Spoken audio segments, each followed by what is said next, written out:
ایک دفعہ حضرت علی رضی اللہ تعالیٰ عنہ رسول اللہ صلی اللہ علیہ وسلم کی خدمت میں پیش ہونے جا رہے تھے کہ راستے میں ان کی نظر حضرت علی رضی اللہ تعالیٰ عنہ کی نظر ایک شخص پر پڑی جو مسلسل روئے جا رہا تھا۔ حضرت علی شیر خدا نے اس بندے سے رونے کا سبب پوچھا تو اس نے بتایا کہ میں بہت ہی بڑا گناہ کر بیٹھا ہوں، مجھے اللہ تعالیٰ کے عذاب سے ڈر لگتا ہے، مجھے سمجھ نہیں آ رہی کہ میں کیا کروں۔ اب حضور اکرم صلی اللہ علیہ وسلم کی خدمت میں میری معافی کی سفارش فرما دیں۔ حضرت علی شیر خدا رضی اللہ تعالیٰ عنہ اس شخص کو ساتھ لے کر حضور محمد صلی اللہ علیہ وسلم کی بارگاہ میں پیش ہوئے۔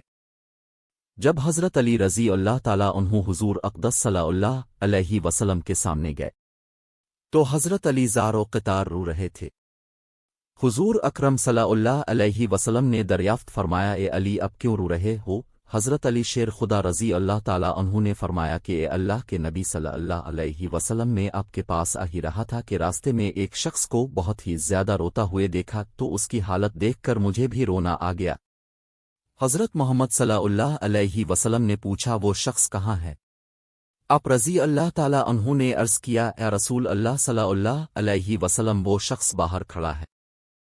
حضور اکرم صلی اللہ علیہ وسلم نے اس شخص کو اندر آنے کی اجازت دی تو وہ بندہ اب صلی اللہ علیہ وسلم کے سامنے پیش ہو کر اتنا رویا کہ رسول اللہ صلی اللہ علیہ وسلم نے اس بندے سے پوچھا، اے نوجوان کیا ہوا ہے، تم اتنا کیوں رو رہے ہو؟ اس نے جواب دیا، رسول اللہ مجھ سے بہت ہی بڑا گناہ ہو گیا ہے۔ حضرت محمد صلی اللہ علیہ وسلم نے فرمایا، مجھے یہ بتاؤ کہ تیرا گناہ بڑا ہے کہ اللہ تعالیٰ کی رحمت بڑی ہے؟ اس بندے نے عرض کیا، رسول اللہ صلی اللہ علیہ وسلم میرا گناہ بڑا ہے۔ پھر آپ صلی اللہ علیہ وسلم نے فرمایا کہ تیرا گناہ بڑا ہے کہ خدا کی قدرت بڑی؟ اس نے عرض کیا، رسول اللہ صلی اللہ علیہ وسلم میرا گناہ بڑا ہے۔ حضرت محمد صلی اللہ علیہ وسلم نے فرمایا کہ کیا تو نے شرک کا ارتکاب کیا؟ بندے نے عرض کیا، رسول اللہ صلی اللہ علیہ وسلم میں نے شرک کا ارتکاب نہیں کیا۔ حضور اکرم صلی اللہ علیہ وسلم نے فرمایا، کیا تو نے کسی بندے کو قتل کیا ہے؟ پھر اس نے کہا کہ اے اللہ کے نبی میں نے کسی کو بھی قتل نہیں کیا۔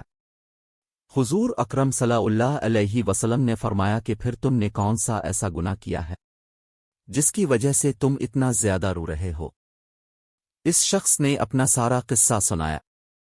اس نے کہا، رسول اللہ میں کئی سالوں سے کفن چوری کر رہا ہوں، میں مردوں کے کفن چوری کر کے ان کو فروخت کیا کرتا تھا، اس سے جو آمدنی ہوتی تھی اس سے اپنا پیٹ پالتا تھا۔ کہنے لگا کہ کچھ دن پہلے ایک لڑکی دفن کی گئی، میں نے اپنی عادت کے مطابق اس کا کفن اتارا اور وہاں سے جانے لگا تو مجھ پر شیطان غالب آ گیا، اس نے میری نیت بدل دی، میں نے اس لڑکی کے ساتھ زنا کیا۔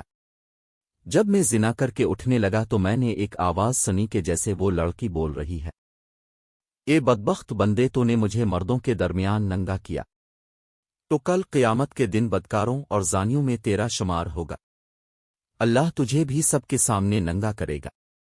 وہ شخص کہنے لگا کہ اس لڑکی کی آواز کا مجھ پر ایسا اثر ہوا ہے کہ مجھے اب اپنے آپ پر اللہ تعالیٰ کا غضب محسوس ہوتا ہے، میں خدا کی پکڑ میں ہوں۔ جب رسول اللہ صلی اللہ علیہ وسلم نے اس شخص کا سارا قصہ سنا تو حضور اکرم صلی اللہ علیہ وسلم کی بھی آنکھیں نم ہو گئیں۔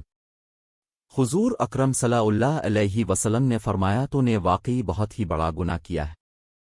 حضور نبی کریم صلی اللہ علیہ وسلم کی زبان مبارک سے جب یہ الفاظ نکلے کہ یہ بہت ہی بڑا گناہ ہے تو وہ شخص روتا ہوا باہر نکل گیا۔ اس نے سوچا کہ رسول اللہ صلی اللہ علیہ وسلم اس وقت بہت ہی ناراض ہیں، ایسا نہ ہو کہ اب صلی اللہ علیہ وسلم کے زبان مبارکہ سے کوئی ایسی بات نہ نکل جائے جو میری بربادی کا مزید سبب بن جائے۔ وہاں سے نکل کر وہ شخص جنگل اور پہاڑوں کی طرف چلا گیا۔ وہ شخص کئی روز اللہ تعالیٰ کی عبادت میں مشغول رہا اور اللہ تعالیٰ سے رو رو کر اپنے گناہوں کی معافی مانگتا رہا۔ اس کو ہر وقت وہ آواز سنائی دیتی تھی، وہ ہر وقت اللہ تعالیٰ سے دعائیں مانگتا رہا۔ جب وہ شخص کئی روز معافی مانگتا رہا تو خدا نے اس بندے کی توبہ قبول فرمائی۔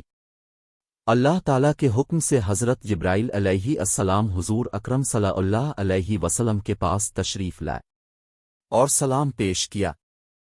حضرت جبرائیل علیہ السلام نے فرمایا اللہ کے رسول صلی اللہ علیہ وسلم اللہ تعالیٰ نے فرمایا ہے کہ مخلوق کو پیدا کرنے والا، رزق دینے والا اور اپنی مخلوق کو معاف کرنے والا بھی میں ہی ہوں۔ تو حضرت جبرائیل علیہ السلام نے فرمایا کہ اللہ تعالیٰ نے فرمایا ہے کہ میں نے اس نوجوان کی توبہ قبول فرما لی ہے، میں نے اس کے سارے گناہوں کو معاف فرما دیا ہے۔